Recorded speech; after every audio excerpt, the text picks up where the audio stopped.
Hello health प्रेमियों, मैं diet doctor RP Yadav diabetes और स्वास्थ्य के बाइबल के 8वें क्लास में आपका स्वागत करता हूं। आज के समय में जब हम डाइटरी गाइडलाइन को देखते हैं तो उससे ये समझ में आता है कि हमें फैट नहीं खाना चाहिए, क्योंकि फैट वाले फूड को डायरेक्ट हार्ट अटैक से देखा जाता है।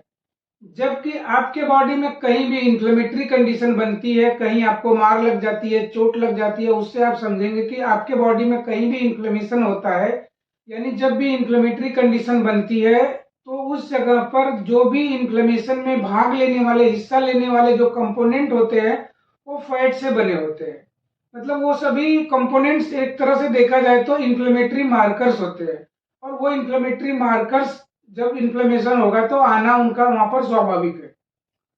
ठीक उसी तरह से हार्ट अटैक के मरीजों में भी पोस्टमार्टम करके देखा गया कि जो ब्लॉकेज उनके अंदर पाया गया, उस ब्लॉकेज के अंदर जो ब्लॉकेज में जो ब्लॉकेज वाला जो मटेरियल था, उसके जो कंपोनेंट थे, वहां पर भी फैट देखने को मिला। तो दोस्तों, बात तो सही है, इन्फ्लेमेटरी कंडीशन जहां भी बनेगी, कहीं ब्लॉकेज होगा, कहीं इन्फ्लेमेशन होगी, तो वहां पर फैट वाले ही मटेरियल मिलेंगे, फैट के ही कंपोनेंट मिलेंगे। वहां पर कार्बोहाइड्रेट नहीं मिलेगा, क्योंकि कार्बोहाइड्रेट केवल एनर्जी देता है। एनर्जी ऐसे भी आपको बताया जाता है कि जब भी कहीं एनर्जी की बात आती है तो आपको बोला जाता है कि ग्लूकोज ले लो, या ग्लूकोज के सोर्स को ही आपको बताया जाता है, मतलब उसे इजी सोर्स ऑफ एनर्जी के हिसाब से समझा जाता है।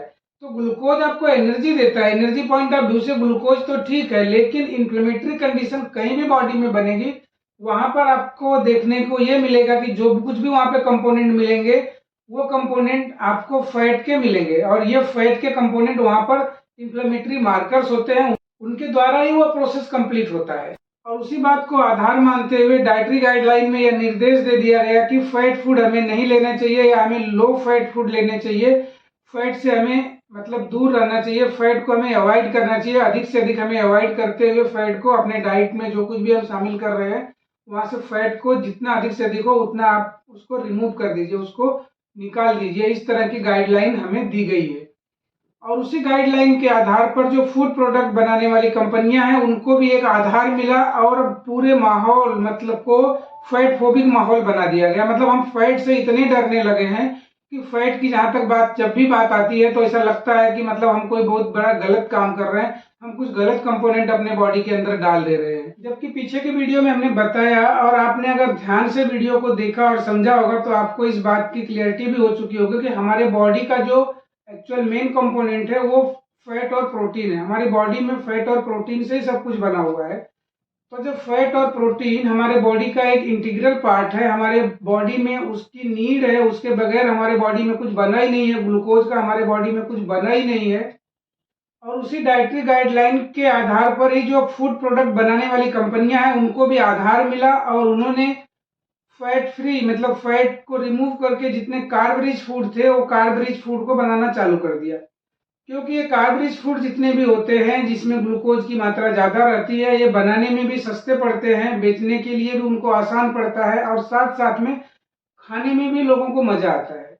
इस तरह से कंपनियां कार्ब रिच फूड को बनाने लगी, और लोग बड़े आनंद से, बड़े इंजॉयमेंट के साथ उसको खाने लगे।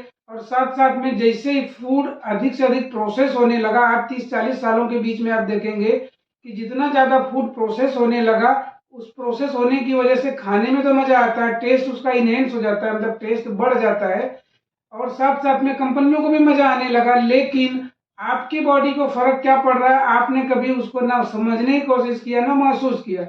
क्योंकि हमें तो मजा आ रहा है, अच्छा लग रहा है। आपके घर में बना हुआ कोई भी आलू का चिप्स अगर आपको दिया जाएगा खाने के लिए, वो खाने में अच्छा नहीं लगेगा। लेकिन अगर जो मार्केट से आया हुआ चिप्स अगर आप खा रहे हैं, तो वो मुंह में डालते ही गल जाता है, मतलब खाने में मजा आता है। वैसे आप कोई भी एनर्जी ड्रिंक्स को ले लीजिए, प्रमोट इस तरह से किया जाता है कि भाई ये एनर्जी ड्रिंक है, और हम उसे पीते भी हैं बड़े शौक से, क्योंकि हमें कुछ करने की जरूरत नहीं पड़ती है, कोई मेहनत नहीं लगती है, ना हमें चबाने की जरूरत पड़ती है, ना खाने की जरूरत पड़ती है।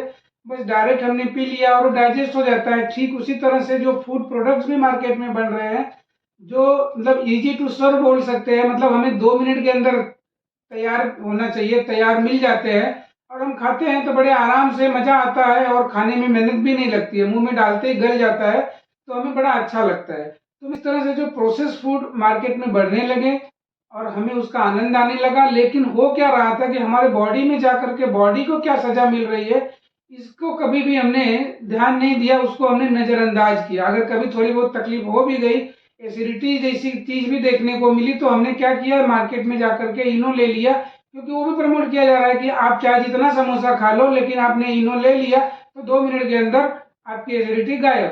तो कहने का मतलब हम उसी आधार पर हम कहीं में डॉक्टर के पास जाकर के कोई टैबलेट ले लिए, कोई गोली ले लिए, एसिडिटी हो रही है, बॉडी सिग्नल दे रही है कि आप कुछ गड़बड़ कर रहे हो, लेकिन हमें नहीं समझ में आता है, या हम जानकारी के अभाव में एसिडिटी की गोली खाते हैं और बाद में नेक्स्ट टाइम हम फिर से वही फूड जो है अपने बॉडी के अंदर डाल लेते हैं और बॉडी को हम इस तरह से सजा देते रहते हैं।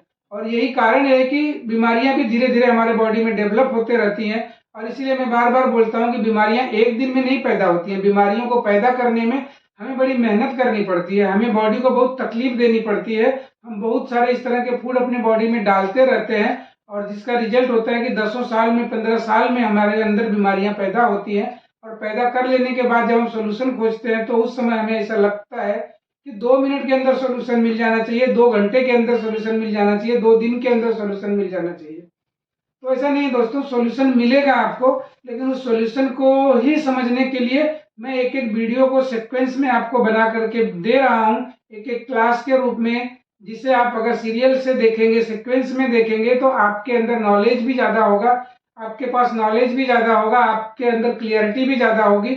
हम जो बताना चाह रहे हैं उस बात को भी आपको समझने में आसानी होगी।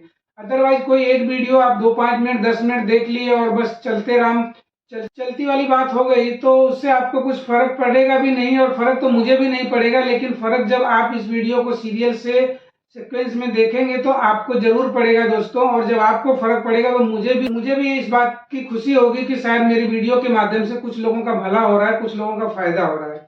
तो दोस्तों मैं आपसे गुजारिश भी करना चाहूंगा कि अगर आप इस वीडियो को पहली बार देख रहे हो तो आप सबसे पहले चैनल को सब्सक्राइब कर लीजिए, क्योंकि हम आपको आगे भी इस तरह की जानकारियां देते रहेंगे। जो जानकारी साइंटिफिक ढंग से रहेगी, हमारा जो फूड के बारे में जो कुछ भी हम आपको बताएंगे वो भी साइंटिफिक रहेगा, साइंटिफिक नॉलेज रहेगा। और साथ साथ में हम आपको दावे के साथ हमेशा बोलते रहते हैं कि फूड को एज ए मेडिसिन के रूप में यूज करके आप बीमारियों से बाहर आ सकते हैं, लेकिन उसके लिए आपको सीखना और समझना पड़ेगा। तो उसी सीखने और समझाने की कड़ी में आज के इस क्लास में हम आपको डाइजेशन के बारे में समझाने वाले हैं।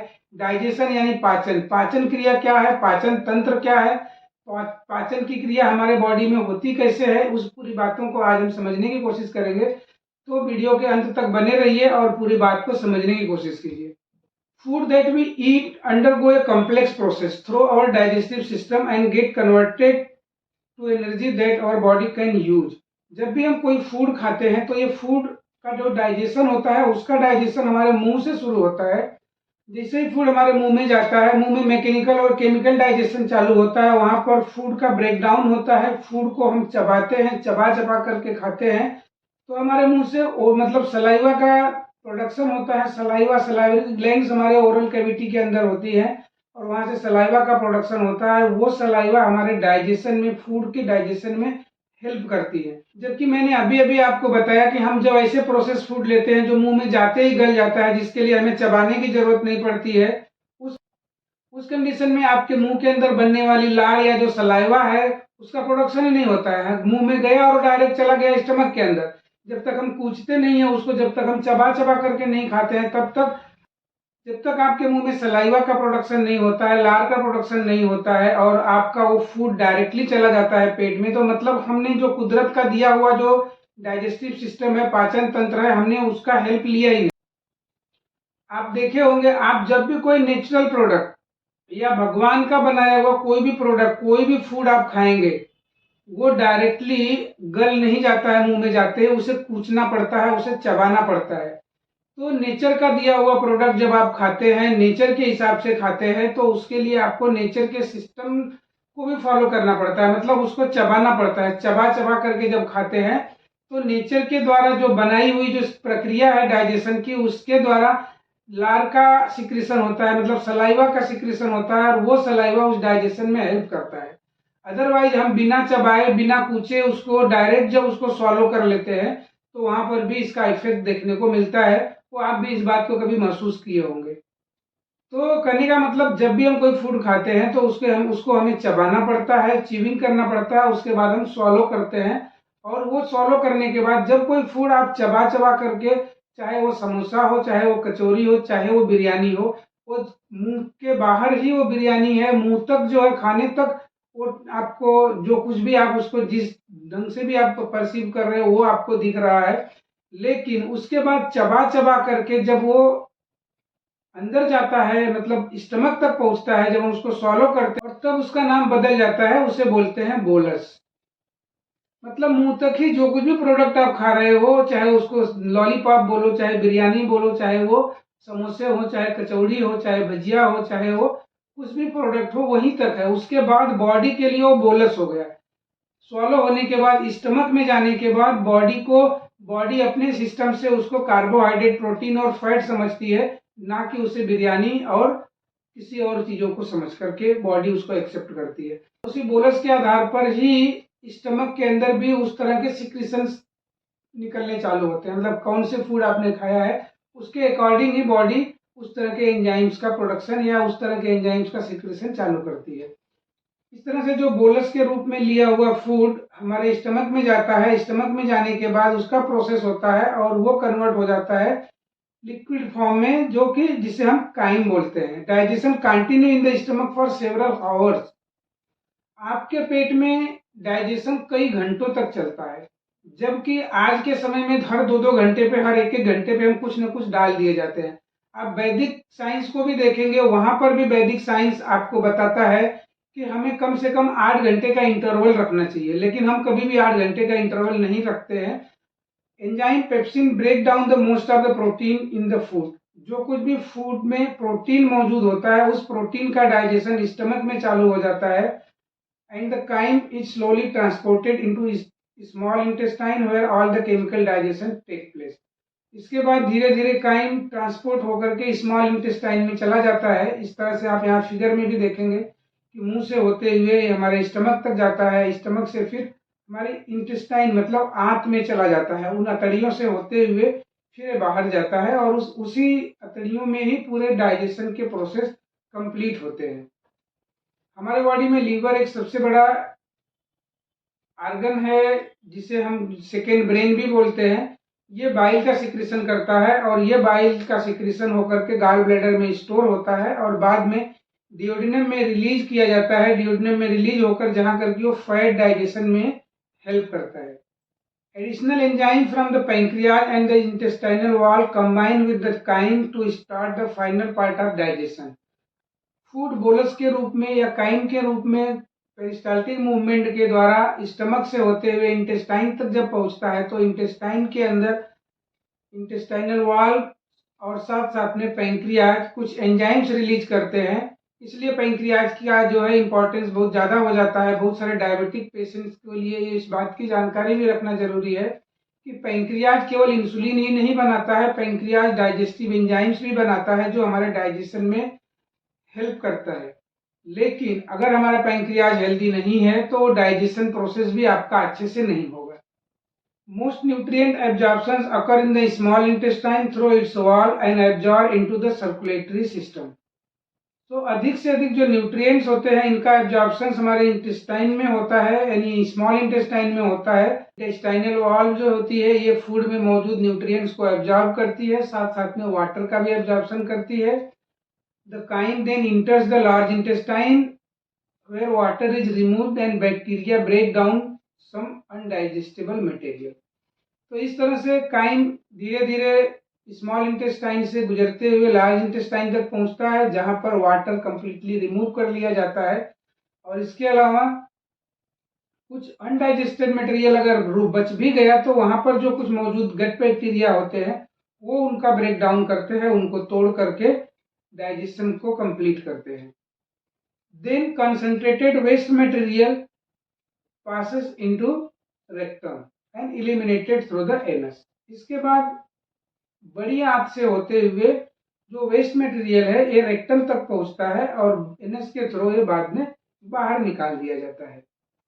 अभी तक आपने यहाँ पर डाइजेस्टिव सिस्टम यानी कि पाचन तंत्र में भाग लेने वाले पूरे ऑर्गन्स को समझा कि ये कौन कौन से पार्ट्स पाचन क्रिया में भाग लेते हैं, किस तरह से फूड कहाँ से इंटर करता है और कहाँ तक बाहर चला जाता है। तो उसे अब हम यहाँ पर डीप में समझने की कोशिश करेंगे, उस पाचन की क्रिया को मुंह से कैसे शुरू होती है और किस तरह से कौन कौन से एंजाइम्स भाग लेते हैं, और साथ साथ में हम उसे फूड से भी रिलेट करेंगे, नेचर से भी रिलेट करके समझने की कोशिश करेंगे। Saliva and the salivary glands, ये बॉडी के अंदर जो डाइजेशन सिस्टम में भाग लेने वाले एसेसरी ऑर्गन्स हैं। सलाइवा एंड सलाइवरी ग्लैंड्स, मतलब सलाइवरी ग्लैंड्स जो है सलाइवा का सिक्रेशन करती है, they moisture the food and begin the chemical digestion of starch.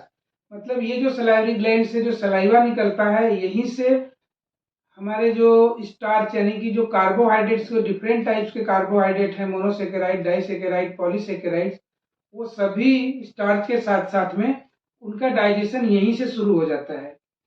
These are the exocrine glands that produce saliva through a system of duct।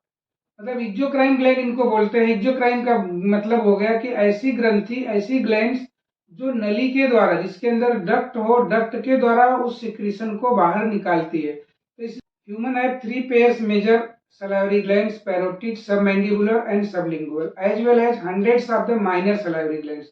Mouth के अंदर इस तरह की जो भी सलाइवरी ग्लैंड्स हैं, ये सलाइवा का प्रोडक्शन करती हैं, और ये सलाइवा के अंदर क्या क्या होता है उसे अब हम यहाँ समझते हैं। Mucus which bind and lubricate the food bolus. Saliva यानी एक तरह से चिपचिपा पदार्थ होता है जो कि हमारे फूड को मतलब बाइंड करता है और लुब्रिकेट करता है। उसके साथ साथ में electrolyte, salt of the sodium, potassium chloride, phosphate and bicarbonate, इन सब का भी सिक्रीशन होता है। Lysozyme an enzyme that kills the bacteria. Saliva के अंदर लाइजोजाइम नाम का एक एंजाइम होता है जो बाहर से आए हुए किसी भी बैक्टीरिया को किल कर देता है। मतलब आपके फूड में अगर कहीं कुछ मतलब कुछ इस तरह के बैक्टीरिया हैं, कहीं भी इन्फेक्टेड भी है, तो लाइजोजाइम उसको डिस्ट्रॉय कर देता है। तो यहीं पर आपको चबाकर खाने वाली बात को भी समझने की जरूरत है कि जब फूड को आप अधिक से अधिक चबाकर खाएंगे तभी आपके माउथ में सलाइवा बनेगा, और जब सलाइवा बनेगा तो म्यूकस का भी सिक्रीशन होगा, लुब्रिकेंट का भी काम करेगा, इलेक्ट्रोलाइट्स भी निकलेंगे। इलेक्ट्रोलाइट्स का कितना हेल्प होता है हमारे डाइजेशन में वो भी आगे आप समझेंगे। लाइजोजाइम नाम का जो एंजाइम है ये बैक्टीरिया को किल करता है। इसके साथ साथ में इम्यूनोग्लोबिन्स, ये that is the antibacterial antibody, मतलब एंटीबैक्टीरियल एंटीबॉडी का सिक्रीशंस भी उसी सलाइवा के अंदर होता है। Salivary amylase N enzyme that begins the starch digestion in the mouth, जो कुछ भी हम हमारे फूड में स्टार्च होता है उसका डाइजेशन सलाइवरी एमाइलेज करता है, एक प्रकार का एंजाइम है। इसके बाद lingual lipase, N enzyme that begin the fat digestion in the mouth but mainly after the food is swallowed। तो आप देखिए यहाँ पर चबा चबा करके भोजन को खाने का रहस्य कितना बड़ा है। आप जब तक चबा चबा करके नहीं खाएंगे, सलाइवा का सिक्रेशन अच्छे से नहीं होगा, उसके अंदर जितने भी इंग्रेडिएंट्स बनते हैं, निकलते हैं, इनका सिक्रेशन होता है जो हमारे डाइजेशन में हेल्पफुल होते हैं, वो बनेंगे नहीं। हम डायरेक्ट फूड को सॉलो कर लेंगे तो वहीं पर हमने जो है डाइजेशन पार्ट को अधूरा छोड़ना चालू कर दिया। इसके साथ साथ में आप देख रहे हैं कि लाइजोजाइम नाम का जो एंजाइम्स है ये एंटीबैक्टीरियल प्रॉपर्टी रखता है। मतलब फूड के अंदर अगर कुछ बैक्टीरिया या कहीं भी किसी प्रकार का गलती से कोई इन्फेक्टिव मटेरियल चला भी गया, उसको डिस्ट्रॉय कर देगा। लेकिन ये कब डिस्ट्रॉय करेगा? जब हम उसको चबा चबा करके खाएंगे। अगर वो डायरेक्ट चला गया तो वो बैक्टीरिया अंदर जाएगा। दूसरा जो एसेसरी ऑर्गन है वो लीवर है। लीवर हमारे बॉडी में आप देख रहे हैं यहाँ पर कि 2 पार्ट में लीवर को डिवाइड किया गया है, मतलब इसके 2 लोब होते हैं। Liver sits on the right side of the belly, create bile for fat digestion. Liver हमारे एब्डोमेन में राइट साइड में मतलब सिचुएटेड होता है, और it detoxify the blood, process absorb vitamin. It detoxify blood, process absorb vitamin, blood को शुद्ध करता है, डिटॉक्सिफाई करता है, साथ साथ में एब्जॉर्ब की हुई विटामिन का भी प्रोसेस करता है। It has 2 large section called the right and left lobe, मतलब ये 2 पार्ट में डिवाइड है जिसे राइट और लेफ्ट लोब के नाम से जानते हैं। और gall bladder sits under the liver along with the part of the pancreas and intestine। The liver and these organs work together to digest, absorb and process the food। Liver के नीचे ही gall bladder होता है जो bile का जो secretion है उसको store करता है और जरूरत पड़ने पर उसको सिक्रीट करता है। तो इस तरह से हमारे डाइजेशन के प्रोसेस में लीवर और गाल ब्लैडर मिल करके अपना योगदान देते हैं। यहाँ पर अब हम लीवर के एग्जैक्ट फंक्शन को भी थोड़ा समझेंगे कि लीवर का एक्चुअल में फंक्शन क्या होता है। तो लीवर का मेन फंक्शन होता है सिक्रीशन ऑफ बाइल। दूसरा फंक्शन होता है synthesis and storage of the glycogen. जो कुछ भी कार्ब रिच फूड हम खाते हैं, जो हमारे बॉडी में एब्जॉर्ब होने के बाद मेन सर्कुलेशन में जाता है, मेन सर्कुलेशन से होते हुए वो लीवर तक पहुंचता है, और लीवर में जाने के बाद लीवर उसको ग्लाइकोजन के फॉर्म में उसको स्टोर करता है, कन्वर्ट करता है। और ये ग्लाइकोजन हमें जब इमरजेंसी नीड होती है हमें एनर्जी की, तो ये ग्लाइकोजन ग्लूकोज के फॉर्म में वापस कन्वर्ट हो जाता है और हमें एनर्जी देता है। इसके बाद formation of urea by deamination of amino acids. Urea का फॉर्मेशन करता है synthesis of plasma protein like albumin and globulin. तो एल्बुमिन और ग्लोबुलिन जैसे हमारे प्लाज्मा प्रोटीन का भी सिंथेसिस करता है। Conversion of unsaturated fat into saturated fat.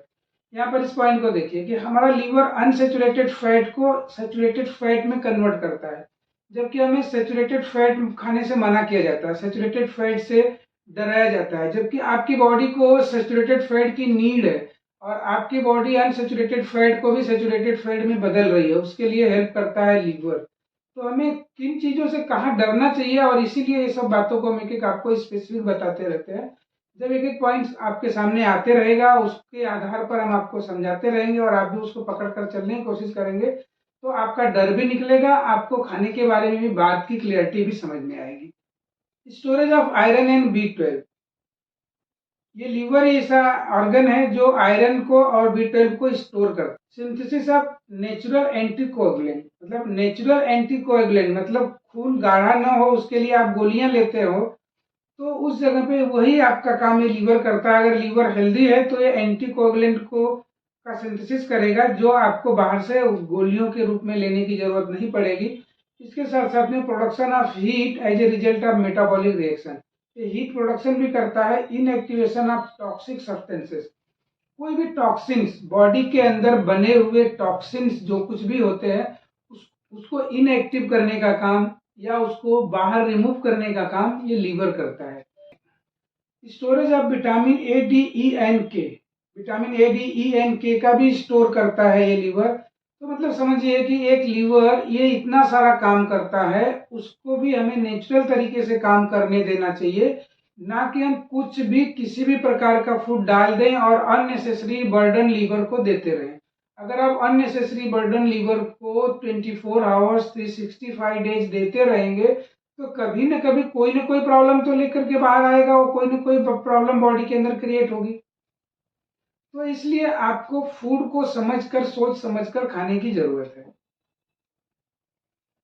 अगला सबसे इंपॉर्टेंट एसेसरी ऑर्गन है पैंक्रियाज। पैंक्रियाज जो डायबिटिक पेशेंट होंगे उनको तो जरूर इस बात की जानकारी होगी कि पैंक्रियाज इंसुलिन का प्रोडक्शन करता है, लेकिन इंसुलिन का प्रोडक्शन के साथ साथ में पैंक्रियाज डाइजेस्टिव एंजाइम्स का भी प्रोडक्शन करता है।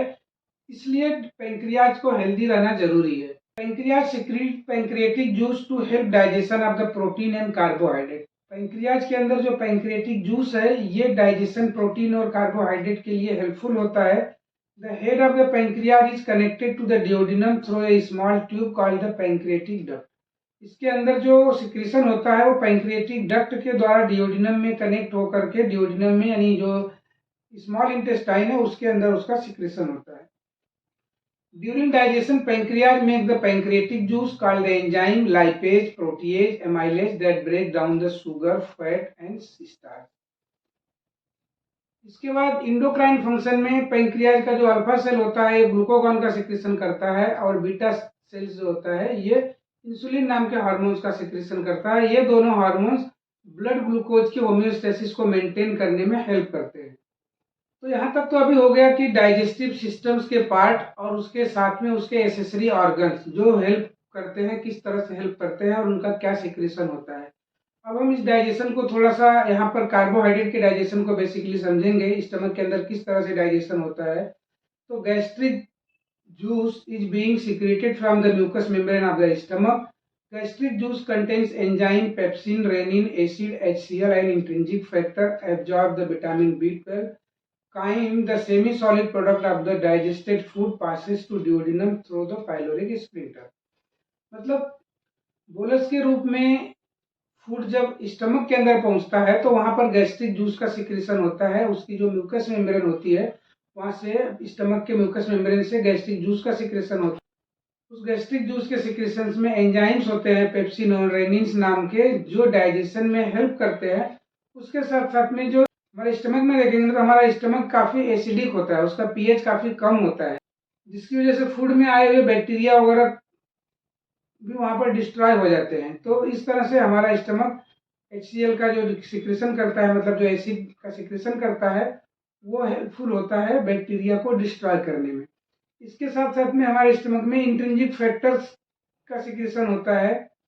इंट्रिंसिक फैक्टर अगर बराबर से नहीं बन रहा है तो विटामिन B12 का एब्जॉर्प्शन नहीं होगा। इस तरह से माउथ से लिया हुआ फूड बोलस के रूप में स्टमक में जाता है। स्टमक से काइम के रूप में ड्यूोडेनम, जेजुनम, इलियम से पास होते हुए बड़ी आंत में पहुंचता है।